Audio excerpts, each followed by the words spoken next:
Welcome to Reddy's classes. My name is Jagdish Shukla and this is our last lecture of chapter 1 OC. तो ये हम chapter 1 business पढ़ रहे, तो ये हमारा लास्ट लेक्चर है। ये लेक्चर में हम डिस्कस करेंगे डिस्टिंग्विश बिटवीन और MCQs। तो चलिए स्टार्ट करते हैं डिस्टिंग्विश से। तो चलिए स्टार्ट करते हैं distinction between industry and commerce. आपको याद होगा इंडस्ट्री और कॉमर्स किस में आते हैं। ये बिजनेस की दो पार्ट है, फर्स्ट इंडस्ट्री और सेकंड कॉमर्स। दोनों इकोनॉमिक एक्टिविटीज़ है। इंडस्ट्रीज क्या करती है, production and distribution of goods, और कॉमर्स क्या करता है, डिस्ट्रीब्यूशन। तो meaning industries are engage in production of goods and services. तो मेन वर्ड आपको क्या याद रखना है, यहाँ पे प्रोडक्शन करती है इंडस्ट्रीज, और कॉमर्स क्या करता है, उसको डिस्ट्रीब्यूट करता है गुड्स एंड सर्विसेज का। फिर सेकंड पॉइंट है लोकेशन। इंडस्ट्रीज मतलब क्या कर रही है, गुड्स बना रही है, तो गुड्स कहाँ बनेगा, फैक्ट्री या वर्कशॉप में बनेगा ना, तो फैक्ट्री या वर्कशॉप्स। अभी कॉमर्स क्या करता है, डिस्ट्रीब्यूशन। तो डिस्ट्रीब्यूशन ऑफिसेज से या सेल्स ऑफिस होगी उनकी, वहाँ से होगा। तो ये कहाँ से होगा, मार्केट या ऑफिस से होगा। यूटिलिटी, ये क्या कर रहे हैं, गुड्स बना रहे हैं, प्रोड्यूस कर रहे हैं। तो ये क्या कर रहे हैं, गुड्स का फॉर्म चेंज कर रहे हैं, रॉ मटेरियल से फिनिश गुड्स में कन्वर्ट कर रहे हैं। रॉ मटेरियल को किस में कन्वर्ट कर रहे हैं, फिनिश गुड्स में। तो कौन सी यूटिलिटी क्रिएट करते हैं, फॉर्म, मतलब एक स्ट्रक्चर दे रहे हैं, फॉर्म दे रहे हैं। और कॉमर्स क्या क्रिएट करता है, प्लेस यूटिलिटी। प्लेस हमने देखा था ट्रांसपोर्ट में आता है, टाइम देखा था वेयरहाउस में आता है। और पोजीशन क्या होता है कि जब गुड्स ट्रांसफर होते हैं ना, मैन्युफैक्चरर से होलसेलर, होलसेलर से रिटेलर, और रिटेलर से कंज्यूमर, तो उसका पोजीशन ट्रांसफर होता है, उसको बोलते हैं पोजीशन यूटिलिटी, मतलब ट्रांसफर ऑफ पोजीशन। पोजीशन मतलब जिसके कब्जे में होता है गुड्स वो। तो ये कब करता है, जब बाइंग सेलिंग होती है तो होता है, तो वो कॉमर्स में होता है। फिर रिसोर्सेज, इसमें फैक्ट्री में गुड्स बनाने के लिए क्या चाहिए आपको, मैन पावर और मशीन दोनों चाहिए। कॉमर्स में मोस्टली क्या चाहिए, मैन चाहिए, गुड्स को मार्केटिंग करने के लिए, कंज्यूमर तक पहुंचाने के लिए। मशीन का यूज़ बहुत कम होता है इसमें। फिर इन्वेस्टमेंट की बात करें, कैपिटल, तो यहाँ पे इन्वेस्टमेंट ज़्यादा होगा, फैक्ट्रीज में मशीन ज़्यादा चाहिए, और यहाँ पे इन्वेस्टमेंट कम होगा। फिर नेक्स्ट है इंटरडिपेंडेंस। अभी जब गुड्स बनाएंगे हम लोग, इंडस्ट्री में क्या करते हैं, गुड्स प्रोड्यूस करेंगे, लेकिन कॉमर्स नहीं होगा तो इसको कस्टमर तक पहुंचाएगा कौन। तो अगर कॉमर्स नहीं है तो इंडस्ट्री का काम कुछ मीनिंगलेस हो गया। सेम वे अगर इंडस्ट्री नहीं है तो कॉमर्स किसका डिस्ट्रीब्यूशन करेगा, गुड्स बना ही नहीं है तो इसका डिस्ट्रीब्यूशन पॉसिबल ही नहीं है। तो अगर कॉमर्स नहीं है तो इंडस्ट्री प्रॉपर फंक्शन नहीं कर पाएगी, मतलब दोनों एक दूसरे पे क्या करते हैं, डिपेंड करते हैं। कंडक्टेड बाय, इंडस्ट्री कौन कंडक्ट करता है, मतलब चलाता कौन है, मैन्युफैक्चरर या प्रोड्यूसर।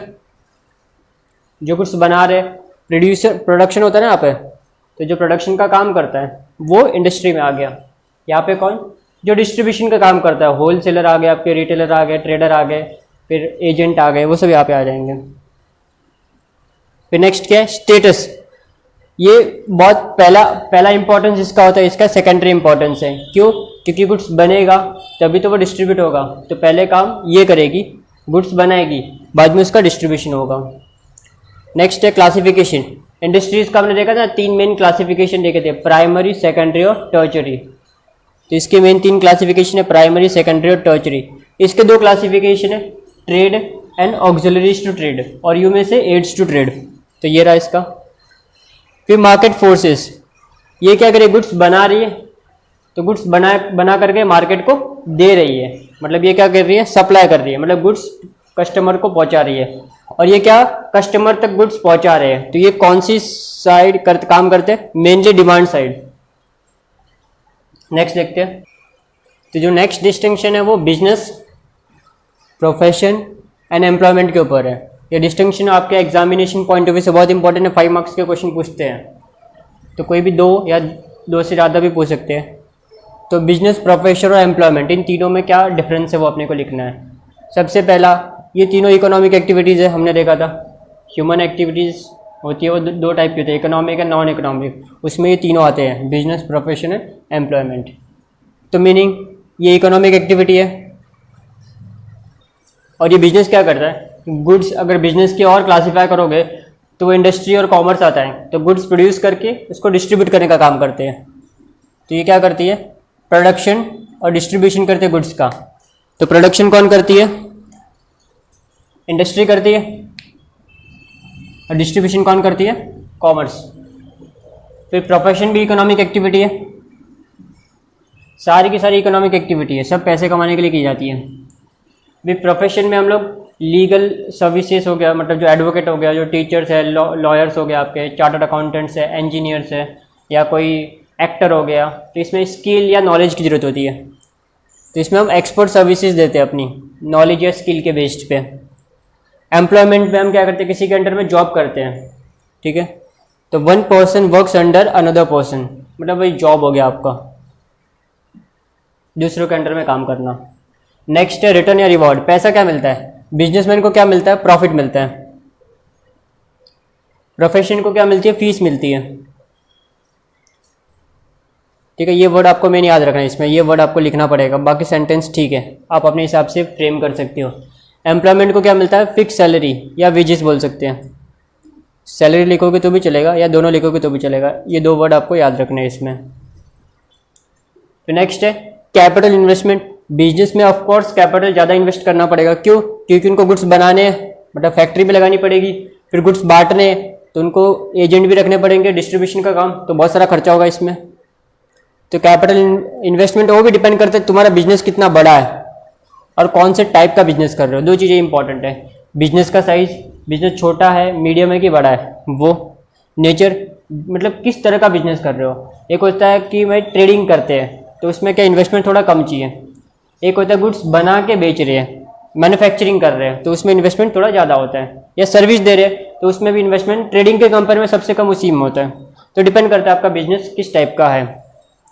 प्रोफेशन में बिजनेस के कंपेयर में थोड़ा कम होता है, इसमें लिमिटेड इन्वेस्टमेंट होता है, कैपिटल रिक्वायरमेंट होती है। अगर सेल्फ एम्प्लॉयड है तो थोड़ा खर्चा होगा। सेल्फ एम्प्लॉयड मतलब खुद का उसने ऑफिस डाल दिया, जैसे कि डॉक्टर है तो उसने अपना क्लिनिक खोल दिया, तो वहाँ पे उसको इन्वेस्ट करना पड़ेगा, जगह लेनी पड़ेगी, वहाँ पे फर्नीचर डालना पड़ेगा, पेशेंट्स आएंगे वहाँ पे, फिर इसको विजिट करना, तो ये सारे काम वो खुद करेगा, तो इसको इन्वेस्टमेंट थोड़ा सा ज़्यादा करना पड़ेगा। अगर वो किसी के अंडर में काम कर रहा है तो उसको इन्वेस्टमेंट ना के बराबर है, कुछ खर्चा करने की ज़रूरत नहीं है। एम्प्लॉयमेंट, अभी एम्प्लॉयमेंट में तो कोई ज़रूरत ही नहीं है, आप जॉब कर रहे हो तो आपको कोई इन्वेस्टमेंट करना ही नहीं है, उल्टा आपको हर महीने फिक्स अमाउंट मिलता रहेगा, आपको खाली अपना टाइम देना है वहाँ पे, और पैसा तो 1 रुपया लगाने की जरूरत नहीं होती है। नेक्स्ट है नेचर ऑफ वर्क्स। ये क्या करते हैं, गुड्स एंड सर्विसेज बना के पब्लिक को देते हैं। ये क्या करते हैं, सर्विसेज देते हैं ना, पर्सनलाइज सर्विसेज देते हैं जैसे लोगों को चाहिए। फिर एम्प्लॉयमेंट में काम क्या करते हैं, हम एम्प्लॉयर के लिए काम करते हैं as per the contract of service.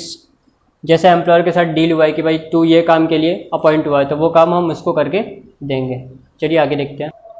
Next है क्वालिफिकेशन क्या चाहिए बिजनेस करने के लिए। बिजनेस करने के लिए कोई डिग्री लेने की जरूरत नहीं है, कोई क्वालिफिकेशन नहीं चाहिए, बस आपको थोड़ा बहुत वर्किंग नॉलेज होना चाहिए बिजनेस कैसे करना है, या फिर आप अगर आपके पास पैसे है तो आप किसी को हायर भी कर सकते हो और वो सब कुछ काम करेगा, तो आपको खाली वहाँ पे मैनेज करना है।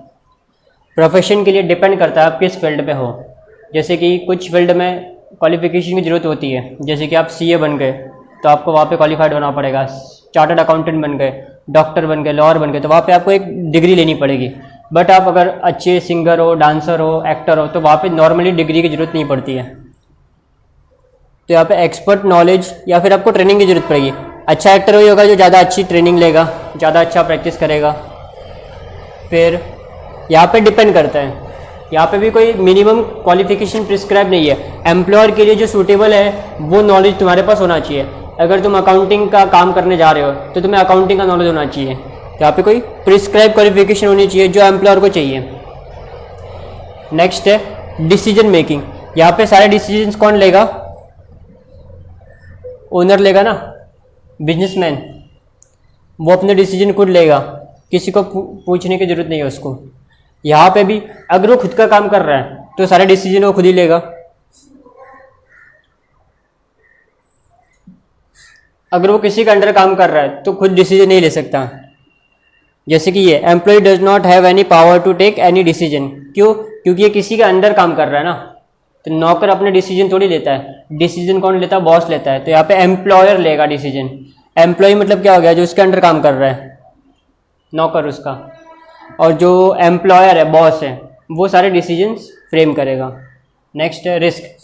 बिजनेस में ऑफ कोर्स रिस्क ज़्यादा होगा, बिजनेस चल भी सकता है नहीं भी चल सकता, हमने बहुत सारा पैसा इन्वेस्ट किया है, प्रोडक्ट सक्सेसफुली लॉन्च हो सकता है और हो सकता है कि वो प्रोडक्ट ज़्यादा न चले, तो इसमें बहुत ज़्यादा हाई रिस्क होता है और अनसर्टनिटी बहुत ज़्यादा है, इनकम फिक्स नहीं होती है, कम ज़्यादा होती है, इरेगुलर होती है।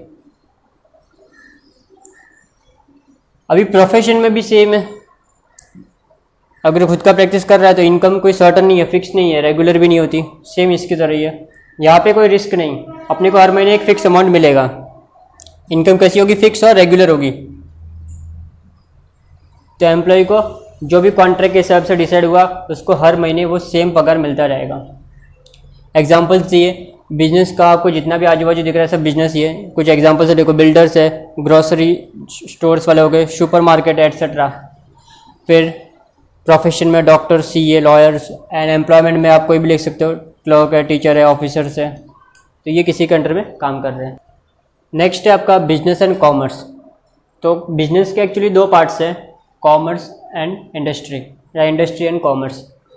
तो ये कॉमर्स एक्चुअली बिजनेस का एक पार्ट है। तो बड़ा कौन है दोनों में से, बिजनेस बड़ा है। तो दोनों इकोनॉमिक एक्टिविटी है, हमने देखा है कि ये तीनों मतलब बिजनेस, एम्प्लॉयमेंट और प्रोफेशन तीनों इकोनॉमिक एक्टिविटी में आता है और ये इसके अंदर ही आता है। तो ये पार्ट ऑफ बिजनेस है ना, ये देखो पार्ट ऑफ बिजनेस। अभी बिजनेस क्या करता है, हमने देखा production and distribution of goods and services, ये दो वर्ड आपको याद रखने हैं। बिजनेस क्या करता है, प्रोडक्शन जो इंडस्ट्री करती है, डिस्ट्रीब्यूशन जो कॉमर्स करता है, किसका, गुड्स और सर्विस का। अभी कॉमर्स क्या करता है, बिजनेस का पार्ट है और ये किस में इंगेज्ड है, डिस्ट्रीब्यूशन। फिर कॉन्सेप्ट, ये बड़ा है ना तो ब्रॉडर कॉन्सेप्ट है, क्यों, क्योंकि ये इंक्लूड करता है कॉमर्स। ये बिजनेस के कंपेयर में क्या छोटा है तो इसको बोलते हैं नैरो कॉन्सेप्ट। फिर नेक्स्ट है स्किल। अभी बिजनेस करने के लिए टेक्निकल और मार्केटिंग स्किल चाहिए। तुम जितना अच्छा टेक्निकल मतलब इंडस्ट्री के लिए, मार्केटिंग मतलब कॉमर्स के लिए, कि आप बिजनेस को प्रोडक्शन करना होता है गुड्स, तो इंडस्ट्री में आ गया तो वहाँ पे मशीन का नॉलेज होना चाहिए थोड़ा बहुत, या आप किसी ऑपरेटर को भी रख सकते हो, वो काम कर सकते हैं। या मार्केटिंग, बिजनेस को कैसे प्रोडक्ट को प्रमोट करना है। ये क्या करता है, खाली डिस्ट्रीब्यूशन करता है ना, तो इसको खाली मेनली किसका नॉलेज चाहिए, मार्केटिंग स्किल चाहिए। यहाँ पे दोनों चाहिए क्योंकि यहाँ पे इंडस्ट्री भी आ गया, कॉमर्स भी आ गया। क्लासिफिकेशन, बिजनेस के दो पार्ट होते हैं ना, इंडस्ट्री एंड कॉमर्स। अभी कॉमर्स के भी दो पार्ट होते हैं, trade and aids to trade, या trade and auxiliaries to trade भी बोल सकते हैं इसको। चलिए एमसीक्यू करते हैं। अभी मल्टीपल चॉइस क्वेश्चन दिया हुआ है, कोई भी एक ऑप्शन चूज करना है आपको।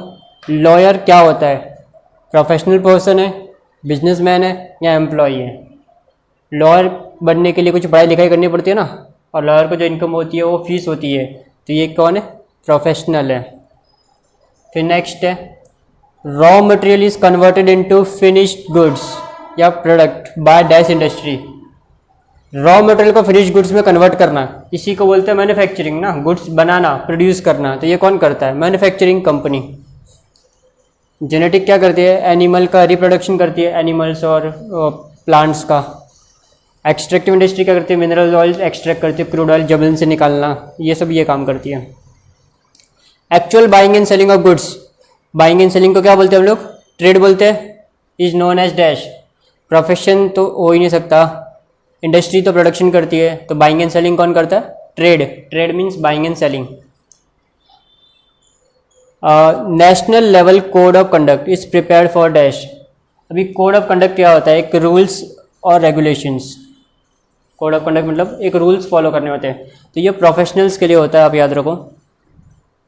जो प्रोफेशनल्स होते हैं ना, डॉक्टर्स है, लॉयर्स है या चार्टर्ड अकाउंटेंट है, तो उनका जो बॉडी होता है वो कुछ कोड ऑफ कंडक्ट बनाता है, तो वो रूल उनको फॉलो करने पड़ते हैं अपने प्रोफेशन में, अपने काम करने में।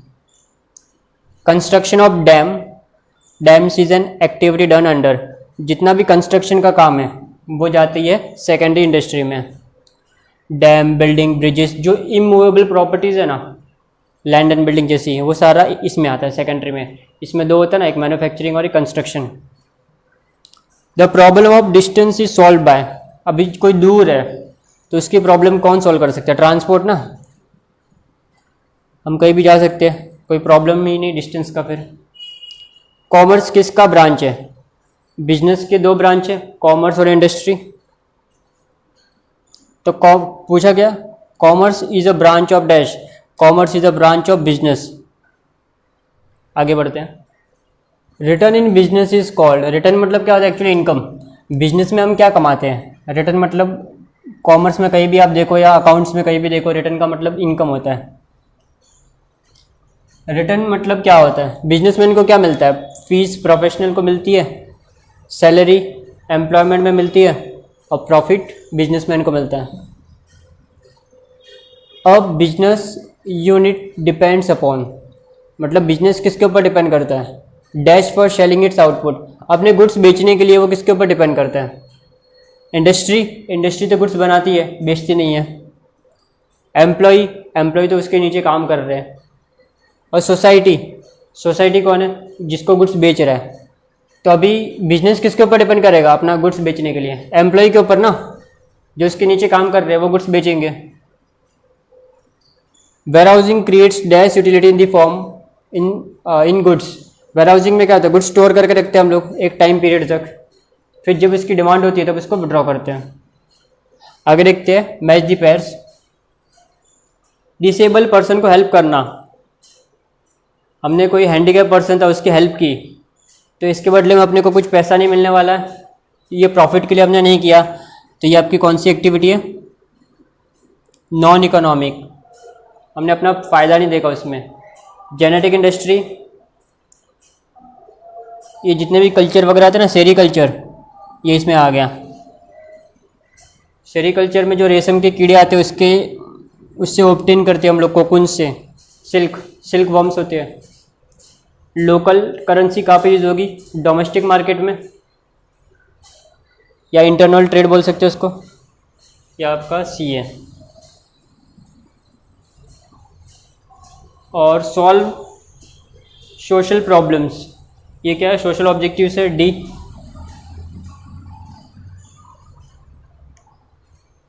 ठीक है, फिर ये फॉरेन ट्रेड, इसमें अगर आप ऑप्शन डालोगे तो डिफरेंट करेंसी आएगा। फिर आपका बचा माइनिंग, ये एक्सट्रैक्टिव इंडस्ट्री में आता है। प्रॉफिट, ये बिजनेस का रिटर्न है। और economic activity, business, profession, employment, वो तीनों इसमें आ गई, बट यहाँ पे ऑप्शन अपने पास अवेलेबल नहीं है। नेक्स्ट है गिव वन वर्ड, फ्रेज और टर्म। पूरा स्टेटमेंट के लिए आपको एक वर्ड यूज़ करना है। पहला देखते हैं, a regular activity concerned with production and distribution of goods and services. Production and distribution of goods and services किस में आता है आपका, किसके लिए, प्रॉफिट के लिए। ये आपका बिजनेस है। बिजनेस का मीनिंग ये होता है ना, production and distribution of goods and services for earning some profit. Next है human activities that are conducted for earning money. Earning के लिए जो एक्टिविटी की जाती है, economic activity.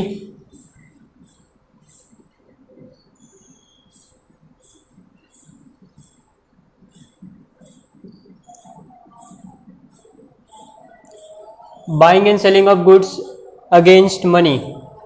Buying and selling कहाँ पे आता है, of goods and services against money. Trade आ गया आपका, trade means buying and selling of goods and services. Activities that remove all difficulties in trade. Trade को कौन हेल्प करता है, कौन ट्रेड की डिफिकल्टीज दूर करता है, एड्स टू ट्रेड या ऑक्सिलरीज टू ट्रेड लिख दो, दोनों चलेगा, कुछ भी लिख दो, दोनों एक ही है। The type of industries that create immovable wealth.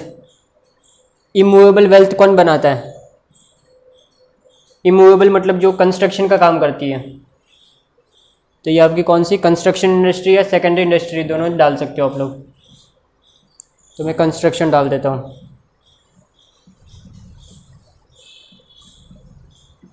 क्योंकि सेकेंडरी के अंदर ही दोनों आता है, मैन्युफैक्चरिंग और कंस्ट्रक्शन। तो ज़्यादा बेटर है कंस्ट्रक्शन लिखो, या सेकेंडरी लिखोगे तो भी चलेगा।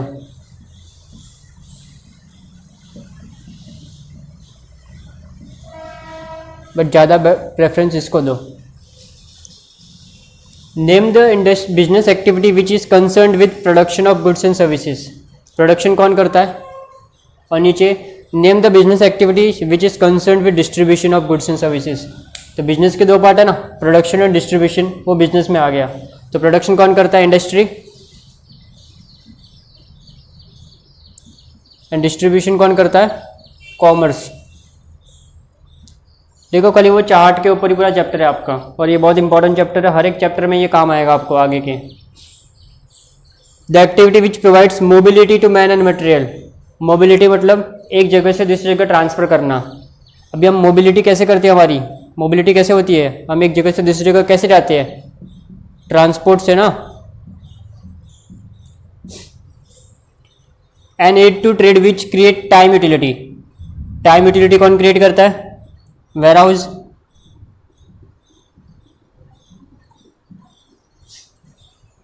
An occupation by which a person agrees to provide expert services for a fee.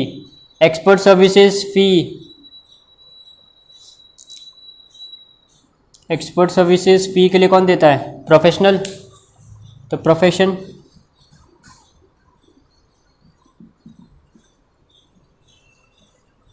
Next true false है। बिजनेस इकोनॉमिक एक्टिविटी है क्या? Of course business, employment and profession तीनों इकोनॉमिक है। Every profession is practised for earning money.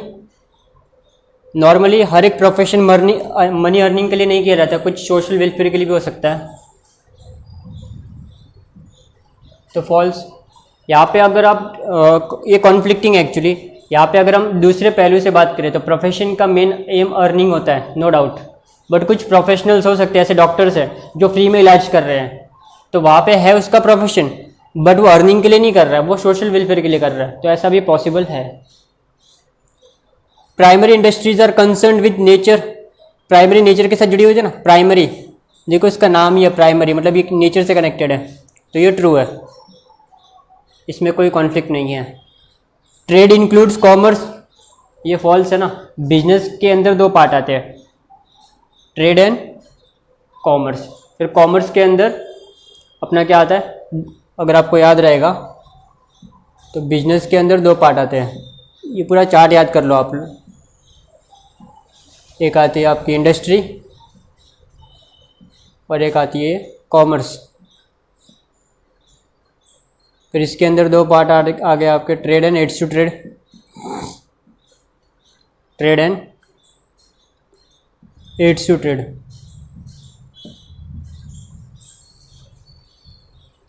तो trade includes commerce.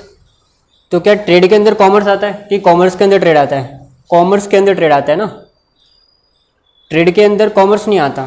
तो ये क्या false है आपका। मतलब अब बड़ा कौन है? ट्रेड छोटा है ना, तो ट्रेड के अंदर कॉमर्स कैसे आ सकता है? कॉमर्स तो बड़ा है।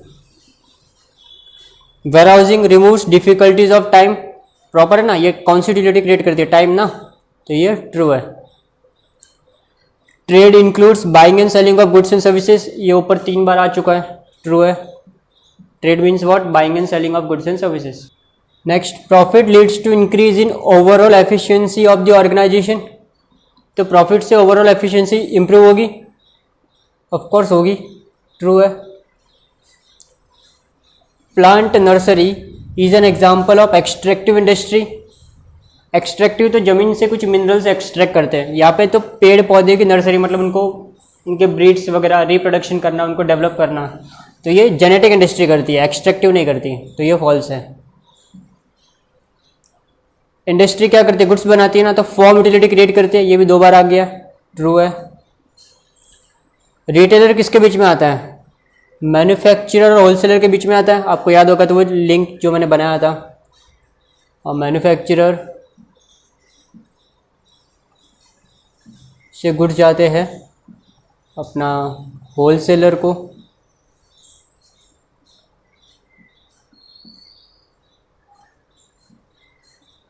होलसेलर से रिटेलर और रिटेलर से कंज्यूमर। तो अभी देखो यहाँ पे हमें किसकी बात कर रहा है? रिटेलर। तो रिटेलर किसके बीच में आता है? मैन्युफैक्चरर और होलसेलर के बीच में आता है क्या? रिटेलर तो यहाँ पे खड़ा है, ये किसके बीच में? होलसेलर और कंज्यूमर, बराबर। तो यहाँ पे तो वो मैन्युफैक्चरर और होलसेलर के बीच में बोल रहा है, होलसेलर और मैन्युफैक्चरर के बीच में तो कुछ नहीं आता, तो ये क्या है? रॉन्ग है, फॉल्स है। रिटेलर किसके बीच में आता है? होलसेलर और कंज्यूमर के बीच में। नेक्स्ट देखते हैं, find the odd. Agriculture industry, extractive, genetic और मैन्युफैक्चरिंग। देखो प्राइमरी इंडस्ट्री में 3 पार्ट थे, एग्रीकल्चर, एक्सट्रैक्टिव और जेनेटिक, और सेकेंडरी इंडस्ट्री में 2 थे, मैन्युफैक्चरिंग और कंस्ट्रक्शन। तो ये ऑड है, ये सेकेंडरी में आता है और ये तीनों प्राइमरी में आते हैं। नेक्स्ट है इंपोर्ट, एक्सपोर्ट, होलसेल और इंटरपोर्ट। अभी देखो ये इंपोर्ट, एक्सपोर्ट और इंटरपोर्ट ये तीनों इंटरनेशनल ट्रेड में आते हैं या एक्सपोर्ट ट्रेड में आते हैं, और होलसेल किस में आता है? इंटरनल ट्रेड में आता है। तो ये ऑड है। Banking, insurance, transport, manufacturing. Banking, insurance, transport ये तीनों एड्स टू ट्रेड में आते हैं, और मैन्युफैक्चरिंग सेकेंडरी इंडस्ट्री में आता है, या फिर आप बोल सकते हो ये टर्चरी में आते तीनों, और ये सेकेंडरी में आता है। T, milk, coffee machine, T, milk और कॉफ़ी ये तीनों कंज्यूमर गुड्स है, और मशीनरी ये आपका कौन सा गुड्स है? कैपिटल गुड्स है। तो ये भी अलग हो गया। रीज़न भी आप समझ गए ना, आगे देखते हैं। नेक्स्ट है economic activities are those activities which are conducted to. Economic activity किस लिए की जाती है? प्रॉफिट कमाने के लिए ना, मतलब पैसे कमाने के लिए, to earn money. Next dash includes marketing of goods and services. Marketing किस में आता है? कॉमर्स में आता है ना।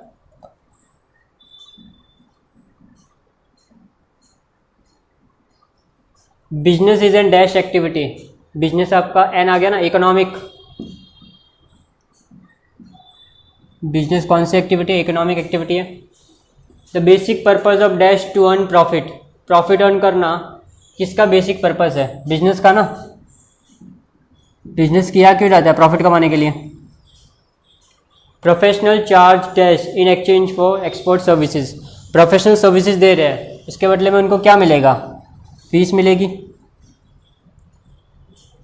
Dash is the person who offers the work. ऐसा कौन सा इंसान है जो काम देता है?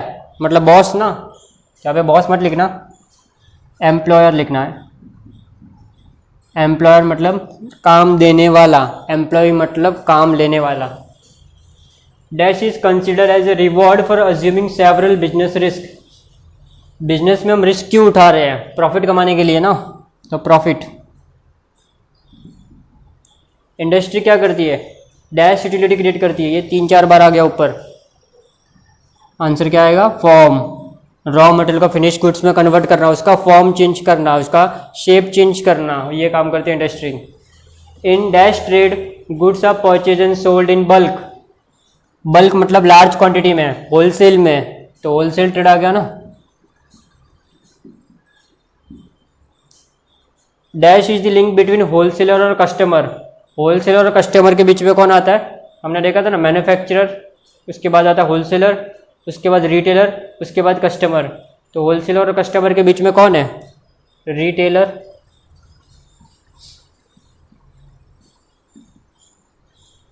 आगे देखते हैं। Trade between different countries. नीचे आपको ऑप्शन दिए हुए हैं। अलग अलग कंट्रीज के बीच में जो ट्रेड होता है वो कौन सा होता है आपका? एक्सपोर्ट, फॉरेन, होलसेल या इंपोर्ट ट्रेड। तो 2 कंट्रीज के जो बीच में ट्रेड होता है वो आपका फॉरेन ट्रेड होता है। Foreign trade. Purchase of goods and services from another country. दूसरी कंट्री से गुड्स खरीदना, इसको क्या बोलते हैं? इंपोर्ट। तो ये आपका हो गया इंपोर्ट ट्रेड। फिर नेक्स्ट है selling of goods and services to foreign customer. Goods बेचना, एक्सपोर्ट हो गया। एक्सपोर्ट मतलब दूसरी कंट्री को बेचना। प्रोड्यूसर और रिटेलर के बीच में कौन होता है? होलसेलर। एक लास्ट ऑप्शन वही बचा। ये तो बहुत सिंपल था। नेक्स्ट है 1 सेंटेंस, खाली एक वाक्य में उत्तर लिखना है। मैं आपको बता देता हूँ, आप लिख लेना बाद में। इकोनॉमिक एक्टिविटी क्या होती है? वो एक्टिविटी जो for the purpose of earning की जाती है, वो इकोनॉमिक एक्टिविटी होती है। नॉन इकोनॉमिक एक्टिविटी क्या होती है? ये एक्टिविटी जो हम लव एंड अफेक्शन में करते हैं, इनका मेन इंटेंशन अर्निंग नहीं होता। फिर what do you mean by wholesale trade? जो ट्रेड क्या होता है, बल्क क्वांटिटी में होता है ना, ये किसके बीच में आता है? होलसेलर, मैन्युफैक्चरर और रिटेलर के बीच में आता है। रिटेल ट्रेड क्या होता है? ये ट्रेडर वो होता है जो रिटेल में काम करता है, मीन्स स्मॉल क्वांटिटीज़ में गुड्स सोल्ड करता है अल्टीमेट कंज्यूमर्स को। इम्पोर्ट ट्रेड मीन्स जस्ट अभी यहाँ पे लिख सकते हो आप लोग, purchase of goods and services from another country. Export ये लिख सकते हो वहाँ पे, selling of goods and services to another country. Entrepot trade means क्या होता है? री एक्सपोर्ट, एक कंट्री से परचेज करके दूसरी कंट्री को फिर से एक्सपोर्ट करना। ऑक्सिलरीज टू ट्रेड मीन्स ये दो एक्टिविटीज़ होती है जो सपोर्ट करती है ट्रेड को, ये सपोर्टिंग एक्टिविटीज़ होती है। ट्रेड बहुत बार देखा हमने, buying and selling of goods and services. Commerce means distribution of goods and services. Primary ये कनेक्टेड होती है नेचर के साथ, इनका मेन एम क्या होता है? रॉ मटेरियल प्रोड्यूस प्रोक्योर करना, बनाना और सेकेंडरी इंडस्ट्री को देना। सेकेंड इंडस्ट्री क्या करती है? मैन्युफैक्चर करती है और कंस्ट्रक्शन करती है, रॉ मटेरियल को फिनिश गुड्स में कन्वर्ट करने का काम करती है। जेनेटिक इंडस्ट्रीज क्या करती है? रिप्रोडक्शन का काम करती है, मतलब ये प्लांट से एनिमल्स की नई नई स्पीसीज, नए नए ब्रिड्स डेवलप करने का काम करती है। यहाँ पे क्या है? Correct the underlined word and rewrite the sentence. ये रॉन्ग वर्ड दिया आपने को, उसको करेक्ट करना है। Business is non economic activity, तो बिजनेस कौन सा है?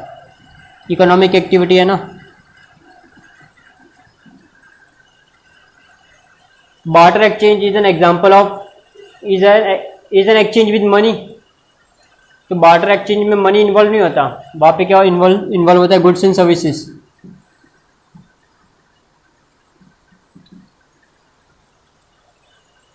Profession can be transferred to another person, can not be transferred आ जाएगा खाली यहाँ पे बीच में नॉट लगा के पूरा सेंटेंस लिख दो। Profession can not be transferred to another person. Capital is required for employment, employment के लिए कैपिटल चाहिए? नहीं, capital is required for business. यहाँ पे क्या लिख दो? बिजनेस लिख दो।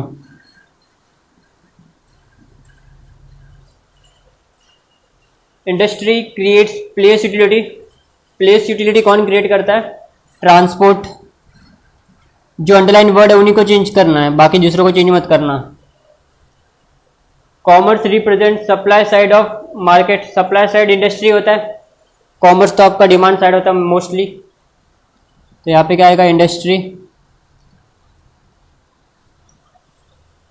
The basic purpose of business is to produce goods, sorry to provide services,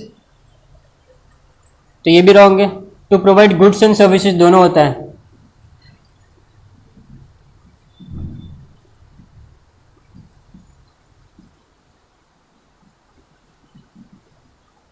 या फिर आप ऐसा भी लिख सकते हो, is production of goods and production and distribution of goods and services, वो भी चलेगा। फिर आगे नीचे जो छोटे छोटे क्वेश्चन दिए वो आप लोग घर पे होमवर्क में करो।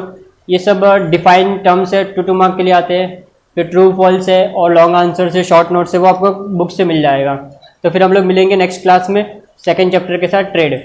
तो ये चैप्टर बहुत इंपॉर्टेंट चैप्टर है आपका, पूरे उसी में ये चैप्टर बार बार आपको रिपीट होने वाला है, तो ये चैप्टर बहुत अच्छे से करो और ये बहुत इंपॉर्टेंट भी है, एग्जाम में ज़्यादा मार्क्स के लिए पूछा जाता है। तो फिर मिलते हैं नेक्स्ट क्लास में, चलो बाय बाय।